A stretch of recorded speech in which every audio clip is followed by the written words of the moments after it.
पाप का गुरु कौन। किसी समय काफ़ी शिक्षा की नगरी कही जाती थी। लंबे समय से यह परंपरा रही है कि प्रत्येक बालक जो ब्राह्मण के घर में जन्म लेता था उसे काफ़ी जाकर वेदांती शास्त्रों का अध्ययन करना होता था, तभी वह कर्मकांड आदि पुरोहिताई के कार्य करने योग्य होता था।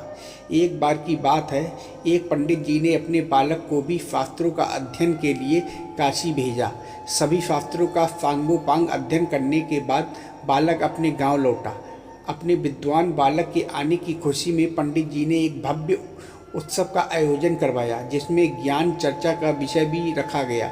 उसमें नए पंडित जी को शास्त्रोक्त तरीके से ग्रामवासियों की समस्याओं का समाधान करना था। सभी लोगों ने तरह तरह के प्रश्न पूछे। लगभग सभी प्रश्नों के जवाब नए पंडित जी ने शास्त्रीय व्याख्याओं से दिए। गांव वाले बहुत प्रभावित हुए। इतने में एक बूढ़ा किसान सामने आया और उसने पूछा, पाप का गुरु कौन। पंडित जी ने अपना दिमाग खूब दौड़ाया, लेकिन इसका जवाब उन्हें कहीं नहीं मिला। अंत में पंडित जी को लगा कि अभी उनका ज्ञान अधूरा है। वह वहीं से वापस काशी को रवाना हो गए। काशी जाकर उन्होंने अपने सभी गुरुओं से पूछा, लेकिन इस प्रश्न का जवाब उन्हें कहीं से नहीं मिला।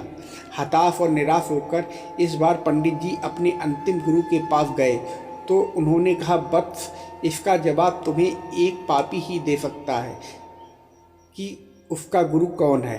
पंडित जी की आंखें आशा से चमक उठी। उन्हें लग रहा था कि अब उनको उनके प्रश्न का उत्तर मिल जाएगा। उन्होंने तुरंत पूछा, ऐसा पापी कौन है और कहाँ मिलेगा। तो नवीन पंडित जी के गुरुदेव बोले, मैं तो किसी पापी को नहीं जानता, लेकिन एक वैश्या है जिसने सैकड़ों लोगों को पापी बनाया है। वह तुम्हारे इस प्रश्न का जवाब दे सकती है। पंडित जी बिना कोई देर किए वैश्या के घर की ओर रवाना हुए।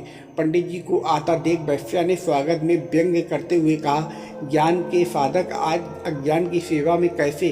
पंडित जी ने स्वाभिमान पूर्वक कहा, हे देवी, मुझे सेवा की कोई आवश्यकता नहीं, केवल अपने एक प्रश्न का उत्तर चाहिए और उसका उत्तर केवल तुम दे सकती हो, इसलिए तुम्हारे पास आना पड़ा। मुस्कुराते हुए वैश्या बोली, पूछिए महाशय, ऐसा कौन सा प्रश्न है जिसका जवाब केवल मैं ही दे सकती हूँ।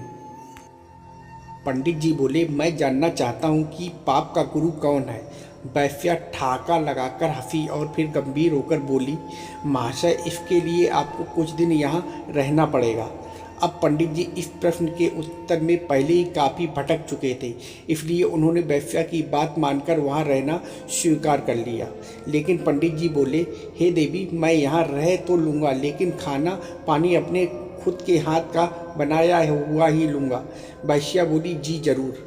इस तरह 4 दिन बीत गए। प्रतिदिन पंडित जी खाना बनाते और अपनी पेट पूजा करते थे। आखिर परेशान होकर पंडित जी ने वैश्या से पूछ ही लिया, हे देवी, मुझे मेरे प्रश्न का जवाब कब मिलेगा। वैश्या बोली, थोड़ा सब्र रखिए महोदय, बस 1 दिन की और बात है। उसी दिन पंडित जी का खाने पीने का सामान भी खत्म हो गया। वैश्या का ठिकाना गांव से काफ़ी दूर था।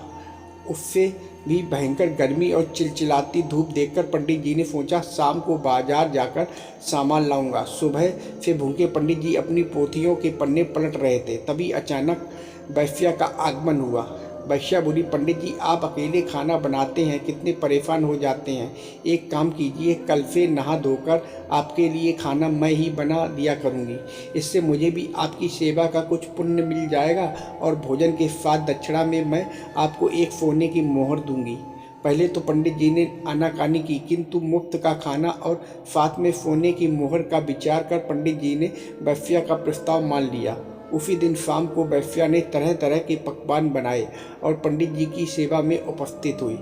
भोजन का थाल पंडित जी के सामने परोसा गया, लेकिन जैसे ही पंडित जी ने खाने के लिए अपना हाथ आगे बढ़ाया, वैश्या ने थाल पीछे खींच लिया। वैश्या के इस व्यवहार से पंडित जी क्रोधित हो गए और तिलमिलाकर बोले, ये क्या मजाक है। वैश्या ने विनम्रतापूर्वक कहा, श्रीमान, यही आपके प्रश्न का उत्तर है। पंडित जी, मैं कुछ समझा नहीं। वैश्या ने समझाते हुए कहा, महाशय, क्या केवल स्नान कर लेने मात्र से कोई पवित्र हो जाता है। क्या मेरी अपवित्रता केवल इतनी ही है जो केवल स्नान करने से मिटाई जा सकती है? नहीं, लेकिन मुफ्त के भोजन और स्वर्ण मुद्राओं के लोभ में आप अपने बरसों के नियम को क्षण में नष्ट करने के लिए तैयार हो गए।